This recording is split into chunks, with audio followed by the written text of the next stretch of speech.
अब यहाँ पे देखिए, ये सवाल बहुत ज़्यादा लोग कर रहे थे। सवाल ये है कि ऑब्जेक्शन, आपको पता है ना, ऑब्जेक्शन रेज हो रहा है, ठीक है। अगर आपको आपत्ति है तो किसी सवाल पे कर सकते हैं, लेकिन सवाल यहाँ पे बहुत लोग ये कर रहे थे कि अगर कोई व्यक्ति किसी सवाल पे ऑब्जेक्शन रेज करता है, मान लीजिए कोई बंदा लग रहा है कि नहीं, जो ऑफिशियल बोर्ड का जो सोल्यूशन है उसमें 5 का बी नहीं 5 का सी होगा, अगर आपको लगता है अगर कोई उस पर ऑब्जेक्शन रेज करता है तो क्या इसका फायदा सबको होता है कि केवल उसी को होगा? ये सवाल बहुत लोगों का है।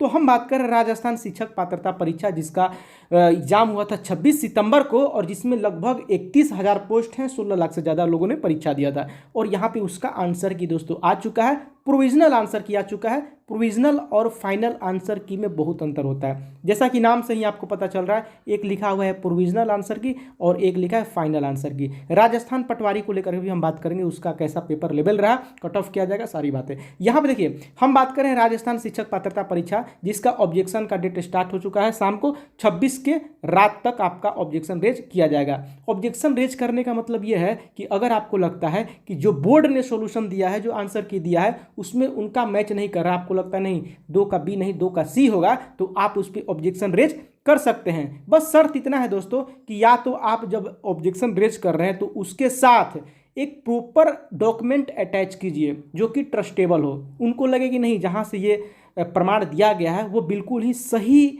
प्रमाण दिया गया, ठीक है, ये उनको लगना चाहिए। अगर ऐसा नहीं लगता है तो इसमें जो 300 रुपया आपका लग रहा है वो भी चला जाएगा, ठीक है। एक ट्रस्टेबल होना चाहिए। अब जो सवाल लोगों का है कि अगर कोई बंदा इस पे ऑब्जेक्शन रेज करता है तो उसका फायदा हमें भी होगा कि उसी को केवल होगा? देखिए, इसका जवाब ये है दोस्तों कि किसी भी कट ऑफ पे भी बात करेंगे, घबराइए मत, कट ऑफ पे भी यहाँ पे बात करने वाले हैं। कितना जाएगा अभी हमने लगभग 1 घंटे पहले ही केवल पोलिंग किया है, ठीक है, तो उसका हम दिखाएंगे, लेकिन इस पर और भी ज़्यादा लोग पहुंचने वाले हैं। देखिए यहाँ पे 1,000 वोटिंग हो चुका है, ठीक है, 1,000 वोटिंग हो चुका है और ये बढ़ने वाला है। देखिए, किसी भी सवाल पे अगर ऑब्जेक्शन कोई लेता है, जैसे मान लीजिए यहाँ पे 12 का बी है, ठीक है, ये आंसर आपको दिया गया है बोर्ड की तरफ से, आपको लगता है बी नहीं सी होगा, तो आपने सी के लिए एक प्रॉपर आपने उसका प्रमाण भी जुटाया और आपने प्रमाण डाल दिया और उसको आप मर्ज कर दिया, ठीक है, आपने ऑब्जेक्शन फॉर्म यहाँ पे फिलअप कर दिया और आपने डाल दिया कि नहीं 12 का सी होगा, ठीक। या कोई बंदा कर दिया। अब कोई दूसरा बंदा क्या किया कि वो 12 का वो भी ऑब्जेक्शन रेज किया, लेकिन उसने 12 का डी कर दिया, किसी ने 12 का ए कर दिया। तो बताइए कि वो कैसे किसी और के करने से आपका ठीक कर देगा? आप खुद सोचिए, अगर कोई बंदा 12 के बी पे ऑब्जेक्शन करता है, आपको लगता है 12 का सी होगा, आपसे कोई बात थोड़े की है डायरेक्ट कि नहीं 12 का सी ही करेंगे। तो इसका मतलब ये है कि लोग अलग अलग ऑप्शन चूज कर सकते हैं।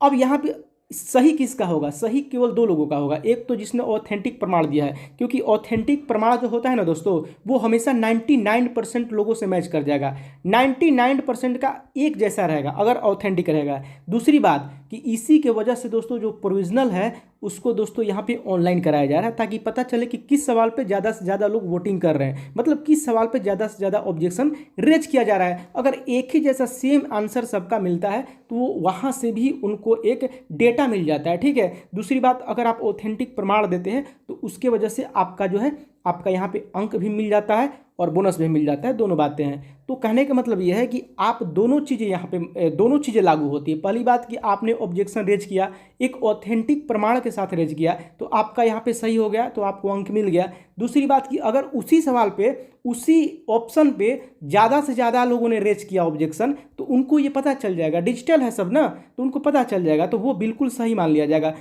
अब यहाँ पे आपको क्या करना है कि आपको ऑब्जेक्शन रेज करना है, ठीक है। ये मत सोचिए कि फलना ने किया है, फलना ने किया है तो कौन सा ऑप्शन चूज किया है ये पता तो आपको है नहीं।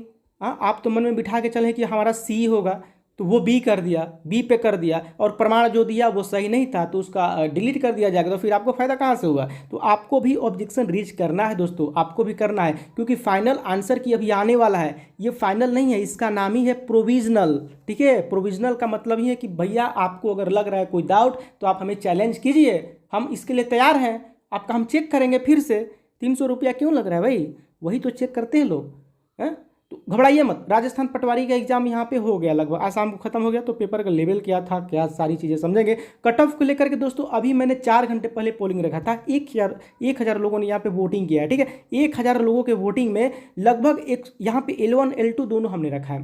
ऑप्शन ए में देखिए 125 से 135 के बीच में L1 है, ठीक है। इनकी संख्या 12% है 1000 में, 1000 वोटिंग में 12% है। एक है आपका 125 से 135 के बीच में, ये आपका दोनों देखिए 125 से 135 के बीच में है, लेकिन एक L1 है एक L2 है। तो यहाँ पर देखिए 8% और 12% अंतर दिख रहा है ना, मतलब कि लोगों की संख्या L1 में ज़्यादा है, पेपर थोड़ा ईजी रहा होगा। यहाँ पे देखिए अब यहाँ पे सबसे ज़्यादा जो भरमार है, मैंने जो लास्ट वाला ऑप्शन रखा था, क्योंकि अब इससे ज़्यादा ऑप्शन रखने का हमारे पास नहीं आ रहा था, नहीं इसमें दिया रहता है, तो 4 से ज़्यादा ऑप्शन शायद 1 2 3 4 5 से ज़्यादा ऑप्शन नहीं रख सकते। तो 120 से कम जो है L1 और L2 दोनों को हमने इंक्लूड कर दिया। तो हमने एक चीज़ नोटिस किया कि 120 से कम वालों का संख्या बहुत ज़्यादा है। मतलब मैंने पहले ही बोला था कि 120 को सेंटर पॉइंट बना के चलना पड़ेगा, चाहे कोई भी सब्जेक्ट हो, एसएसटी हो, मैथ हो, साइंस हो, हिंदी हो, संस्कृत हो, कोई भी सब्जेक्ट हो, आपका 120 ही रहेगा। और पीडब्ल्यूडी और वीडो का, ठीक है, इनका ही जाएगा, और ज़्यादा से ज़्यादा फिर एससी एसटी का इंक्लूड हो सकता है, लेकिन 115 के अंदर में, 115 प्लस नहीं, 115 से नीचे एससी एसटी का रहेगा, चाहे कोई भी सब्जेक्ट हो। मैं कभी ये इसीलिए बोलता हूँ कोई भी सब्जेक्ट, क्योंकि एक आपको आइडिया लगे। हर सब्जेक्ट पे लेके क्या करेंगे, एक आपको आइडिया बता देते हैं, देखिए आपका इतना से इतना के बीच में रहेगा। क्यों बताते हैं, क्योंकि यहाँ पे आप खुद गौर कीजिए कि 120 प्लस रहेगा ना, तो आप एकदम से सेफ जोन में चले गए, क्योंकि इसमें संख्या कम है, और जो अप्लाई किया फॉर्म जो वो 16 लाख से ज़्यादा लोगों ने परीक्षा दिया है, तो इसमें आपको आना पड़ेगा। इसमें भीड़ में नहीं आना है, जो 120 से कम है ना, ये 54%, इस भीड़ में अगर आप आइएगा तो नहीं हो पाएगा। फिर तो फिर पीडब्ल्यूडी और वीडो वाला, फिर एससी एसटी वाला ही इसमें एंट्री कर सकता है, वो भी 115 तक, इससे ज़्यादा नहीं, कोई भी सब्जेक्ट हो। और यहाँ पे 120 प्लस में अगर आप हैं, तब जाकर के आपको यहाँ पे राहत मिलने वाली है। ऑब्जेक्शन रेज करना है तो कीजिए दोस्तों, ये मत सोचिए कि फलना ने कर दिया है। अगर उसने किया और मान लीजिए कोई दूसरा ऑप्शन चूज करके कर दिया, तब क्या कीजिएगा, ठीक है। इसीलिए तो इसने जो बोर्ड जो है, इसीलिए तो यहाँ पे साफ तौर पे कहा है कि आप यहाँ पे ऑब्जेक्शन रेज कीजिए, कोई आपत्ति नहीं है, लेकिन जो आप प्रमाण दीजिएगा ना, वो ऑथेंटिक प्रमाण होना चाहिए, ताकि हमें पता चले कि इस सवाल पे कितने ऑब्जेक्शन प्रमाण के साथ प्रस्तुत किए गए हैं। क्योंकि यहाँ पे ओरिजिनल अगर प्रमाणित रहेगा तो समझिए कि लगभग सबका एक जैसा मैच कर जाएगा। अगर कहीं से भी आप डाल देते हैं तो मैच नहीं करेगा।